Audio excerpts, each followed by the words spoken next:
Nowhere in the world is youth unemployment more prevalent than in the Middle East and North Africa, where more than 31 million young people are jobless. And those figures will only grow higher. With the fastest growing population on the planet, creating enough jobs is an ongoing challenge for Arab countries.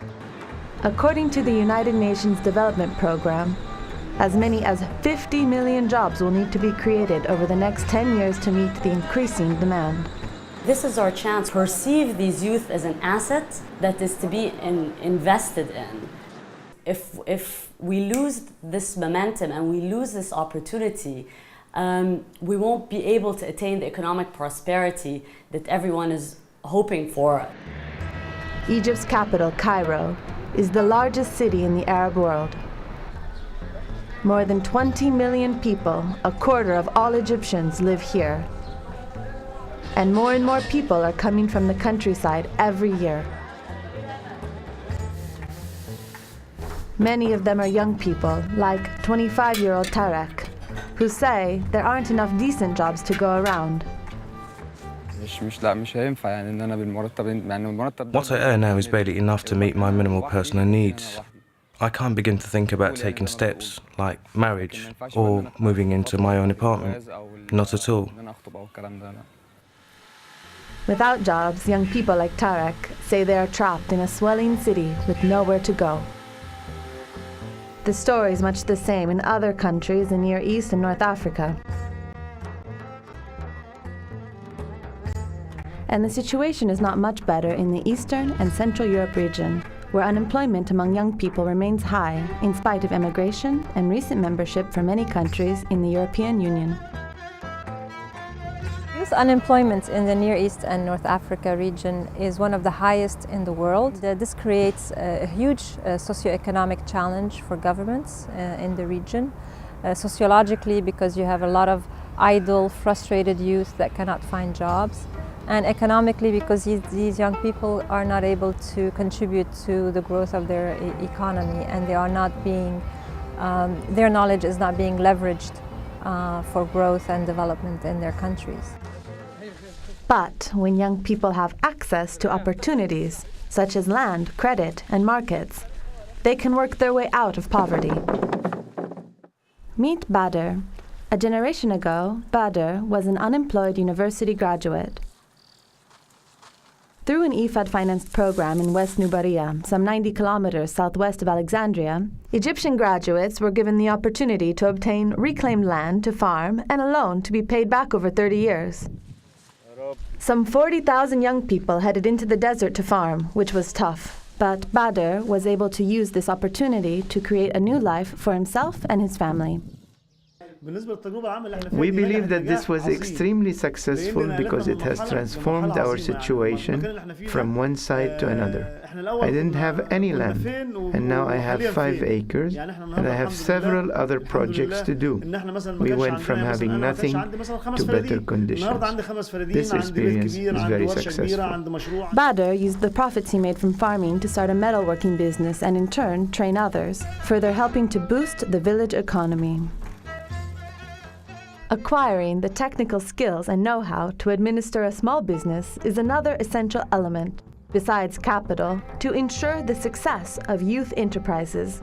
Here, in Syria, an IFAD-supported development project run by the Italian Association for Women in Development, IDOS, is helping rural women start up their own businesses. By pairing up locals with international experts, these women are learning new skills, from making better quality cheese to styling hair. وجابوا لنا مدرب كتير شاطر، كمان هو اجى لعنا على المركز ونزلنا لعنده على المحل، والحمد لله يعني حققت أمنيتي، وإن شاء الله بتمنى أني أحققها كلها وإني أصير خبيرة تجميل.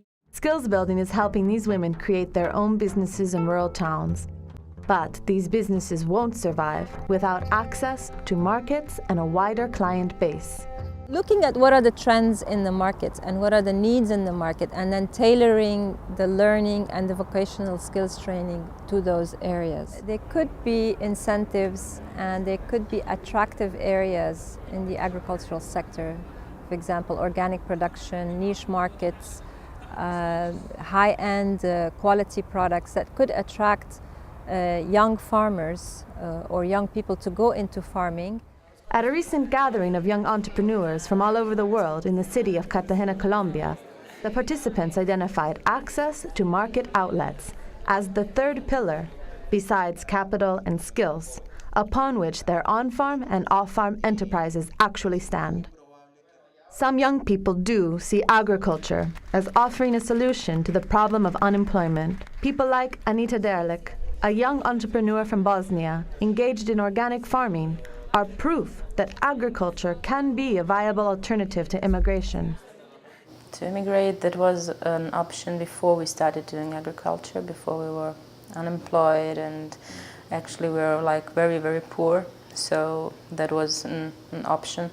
But after we started that now, we're not thinking to go anywhere out of Bosnia. So we're trying to be there and live our lives. Yeah, we have a market for our products, yeah.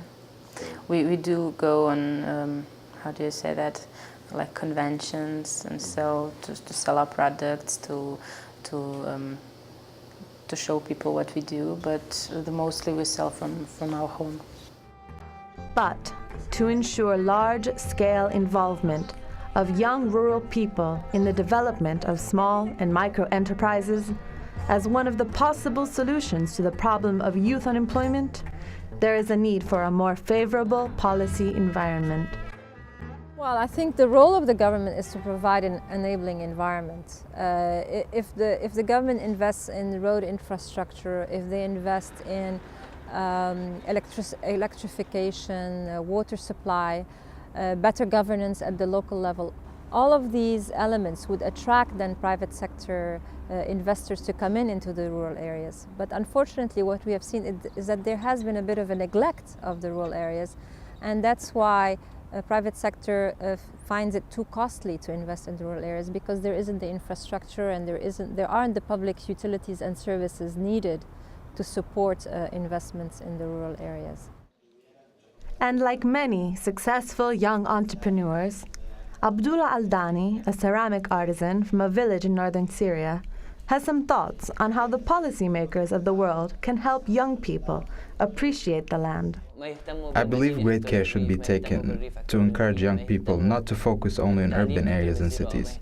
They must learn to love the countryside, but to urge for a balanced approach to development. We should not promote the countryside to the disadvantage of education. We need to give an equal attention to every side, to our economy, to our lives.